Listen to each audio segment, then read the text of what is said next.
It's not Nebraska, Camden. Maryland? Is it She Maryland? didn't hear you guys. It's Maryland. She didn't hear you.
is the craziest game of rock, paper, scissors I've ever seen in my whole life. Here we go. Ready? Rock, paper, scissors, shoot.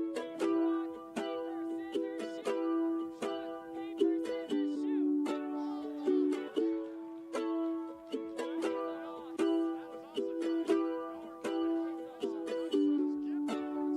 It's okay, seniors and freshmen. There's always the next time, man. Make some noise in front of your friends or someone in your small group of one tonight. Oh, so true.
Is on the way.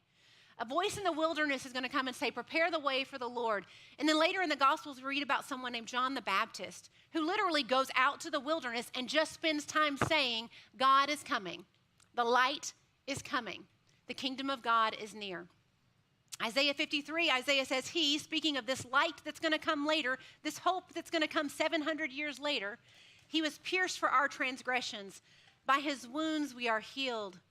And later the Gospels tell us that Jesus, as he hung on the cross, is literally pierced with a spear. Isaiah also says this same light that's going to come into the world is led like a lamb to the slaughter, and a sheep before its shearers is silent. And later we read that when Jesus stands before his accusers, he remains silent. He says nothing. This one is the one that is like, how could he have known this, right? Isaiah 53, it says he, again, this light that we will 700 years come to know as Jesus, but says he was assigned a grave with the wicked and with the rich in his death. And when we read the accounts of Jesus' crucifixion, he is crucified between two criminals, but he's buried in a rich man's tomb. Isaiah is telling people, hey guys, it is dark right now, and there's going to be a little more darkness to come. But there is hope. There is light. There is a future. You can choose light and to look toward light. Now, I just kind of want to think about light here for a second, like actual light. you ever realize that you technically cannot create darkness? You can do nothing to make darkness. If I asked you to make darkness, you couldn't do it. The only thing you can do is block, remove, snuff out, or turn out light. You can't add anything to make darkness. You can't create darkness on your own. You can just choose to turn out the light. It's kind of what Isaiah was saying to Israel back then. Like, hey guys, it is dark, but you can choose to leave the light on if you choose to seek hope. Now, if you were in darkness, you can't add anything to it to make it more. It just takes away light. And sometimes I think, honestly, that we kind of do this, right? Like, you can't make darkness, but if you keep the light off, you're going to feel like you're in darkness. And if I'm honest, I think we do this. We get so comfortable in our kind of like more funky and darker seasons that sometimes we don't know how to turn a light on. And sometimes, let's be honest, we don't want to. We just kind of get stuck. We think, what good would light, no, what are you telling me? Like, if you're telling me that just shine some light on this and I'll feel better about it, we don't really want to do that. We're not sure light's going to do any good, and we don't even know where to begin. Because when life gets hard, it's tough to see that light is still available. The light is always there. The light doesn't go away. We just choose to not look for it. For example, have you ever been in a room that's like pitch black? Like the room is totally dark. I love that you guys went, oh, like, yep, right? Okay, so given it, like when those lights first went off, it took your eyes a second, right? But now look around. You can actually start to see, you see the screens a little bit, you can start, like I'm seeing you guys better and better because my eyes are adjusting. Your eyes are actually made to find the light. And so when your eyes start to draw in light into your eyes, you actually start to make out shapes, even when a room is pretty dark. Now, we're not going to leave the lights off, are we? I am old. I have to have a little more than that. That's good. That's good. The way that we walk out our relationship with God is kind of the same way. Sometimes when we're in a dark season, it takes a minute to perceive or to know or to think or to sense that God is actually still at work and still there. That Jesus might actually still be doing something in the midst of our darkness. It takes a minute for our eyes to adjust. It takes a minute. Now, it doesn't mean when our eyes adjust, like figuratively, it doesn't mean that the tough stuff gets easier all the time. Turning a light on in a room doesn't make a situation always just go away or make it super easy. But it does mean when you choose to look toward the light, you actually are going to see things more clearly. You're probably actually going to see things in truth, and you're going to see things a little further out. So what I want you to talk about in your small groups tonight, what I want you to think about tonight, is can you start to recognize God's light in tough times? Would you be willing to consider, if you found yourself in the darker side of that spectrum, would you really be willing to consider what it might look like to shed a little light on that situation? Isaiah has this one piece in one of his speeches that has just helped me get through so many dark seasons. I want to share specifically that with you. He asks God about how he's going to help Israel move forward in this dark season, and God's response is this: forget the former things, do not dwell on the past. See, I am doing a new thing. Now it springs up. Do you not perceive it? Do you not sense it? Can you not be just a little bit aware of it? Perceive is just another way to say, like, can you not feel? Can you not see just a little? Can you not be aware? I'm making a new way in the wilderness. What feels like you are lost and you are in darkness, can you not perceive that maybe I'm doing something else? And streams in the wasteland, where you have given up on that relationship or that dynamic or that part of that your story that you're really struggling with, can you see that maybe I'm doing something new and I'm making a way that you could never imagine? When you get your heart broken and that breakup happens, I so know that it is hard and it hurts. It's real. But do you not perceive it that maybe, can you not be just a little aware that maybe God is doing something new or different? Maybe that's actually just not who you were supposed to be with in the beginning. Or what about when you didn't get into that school that you wanted to get into? Or you didn't make that team that you wanted to make? Do you not perceive it? Would you consider just being aware, maybe trying to sense that there might be a new thing, a new path, a different way of looking at something on the horizon? I know those things feel dark and feel heavy, but would you consider what it looked like what it would look like to shine some light. Another writer reminds us this way: weeping may last for the night, meaning it may be difficult, it may be heavy, it may be dark. Things at home may be difficult. They may be terrible right now. Things with that friendship drama may be really like causing a lot of anxiety and your thoughts are spiraling. It may be tough right now. But would you consider that joy might show up in the morning? Like every time it's midnight somewhere, it's also the sunrise somewhere else. Would you consider that maybe God is continuously working to bring light into situations? Later, another writer says this. He's referencing Jesus, but he says, the light shines in the darkness, and the darkness has not overcome it. This is a reference to Jesus as the light of the world. And you don't even have to believe in Jesus and all this stuff I think most of us would have to admit that Jesus as a historical figure changed everything.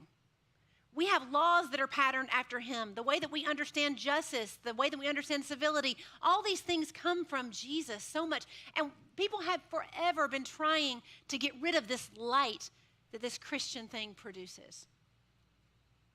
But darkness has not overcome it.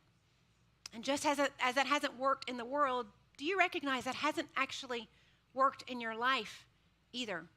You know, the funny thing about darkness is the only reason you know darkness is dark is because you've seen light. Think about it for a second, especially if you found yourself on the darker side of that poll that we took. The only reason that it feels like things suck right now is because you know what it feels like when it doesn't. The only reason you know when someone is not the best person is because you've experienced good people. Light doesn't go away. Light doesn't go away, but you have to choose to look for it and to look toward it. You have to kind of fight to perceive it. So where do you feel like you're walking in darkness? And again, maybe right now everything is great, and I want that. I promise, though, at some point you will have some dark seasons. So there's 3 things I just want to ask you to consider doing, right? I'm going to kind of go in reverse order. The first thing's kind of the easiest thing in my mind, right? Like, what if you just said it? What if you just said the thing that hurts right now? What if you just said the thing that is confusing you so much? What if you just voiced out loud the thing that feels so dark and heavy right now? That's my first challenge to you. When you go to your small group, what if you said that to your small group leader? What if you just spoke it? There's something that lets light in when we just say the thing. When we say, I am overwhelmed with this situation at school, or I have no clue what it's going to be like when I go home with my parents tonight. Like, what if you just said it? I think that's one way we can turn a light on. The other is, what if we allow others in? Like maybe we allow others to shed some light. Maybe people that you trust and respect, like your parents or your small group leaders or a respected friend or a mentor. What if you came to them and you shared with them kind of what you're thinking and feeling and allowed them to reflect to you what they actually see is going on or who they know you to be?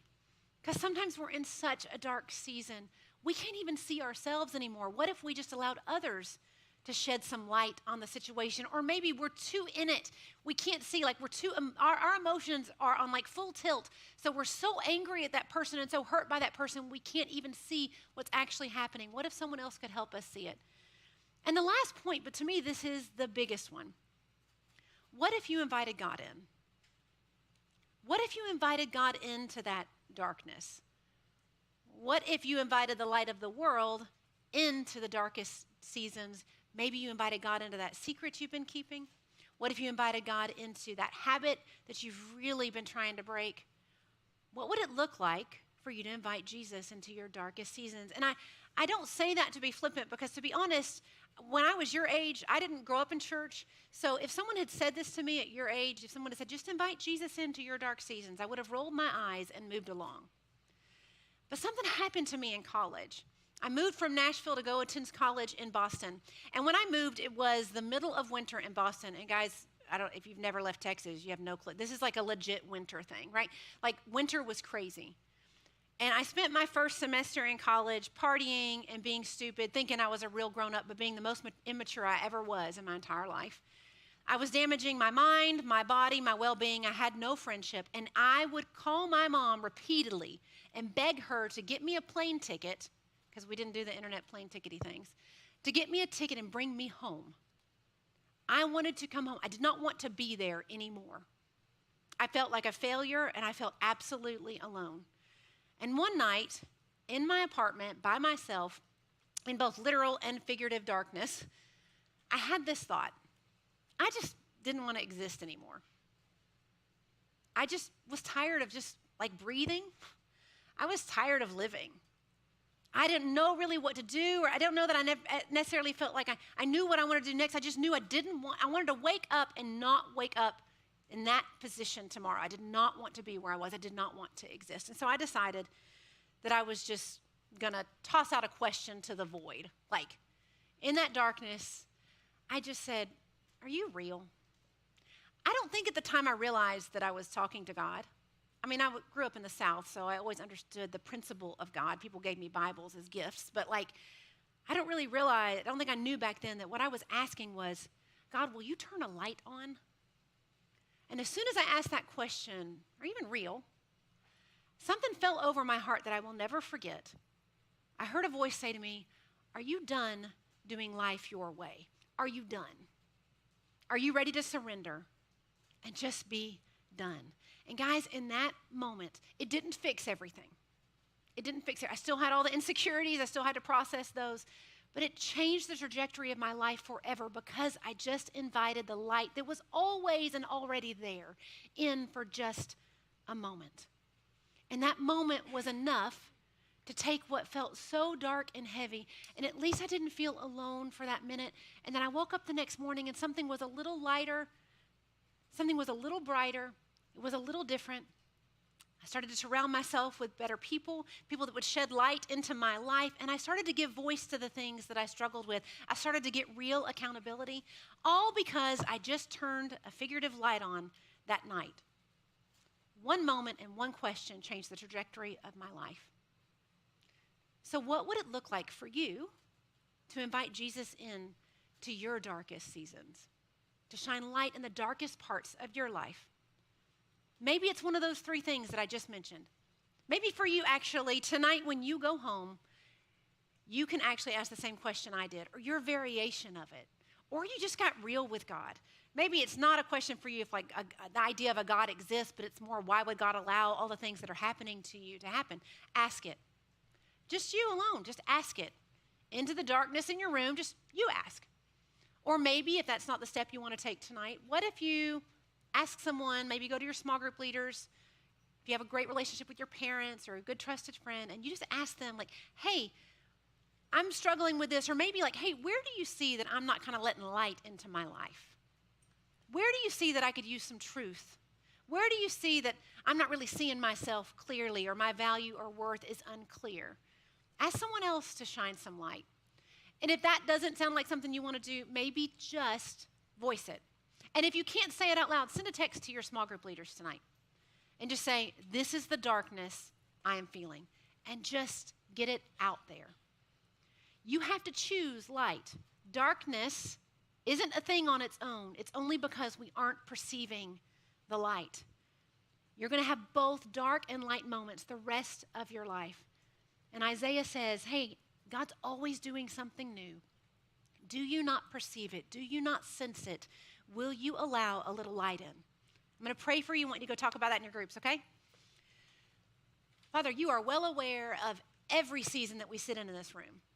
You know the person that just had an amazing spring break and they're on cloud nine and everything is great and they feel safe and secure and everything is clear. So would you just speak to them about how to be a light in others' lives, or prepare them for darkness that might come in the future? But Lord, you also are fully aware of all the different levels and layers of darkness we carry right now.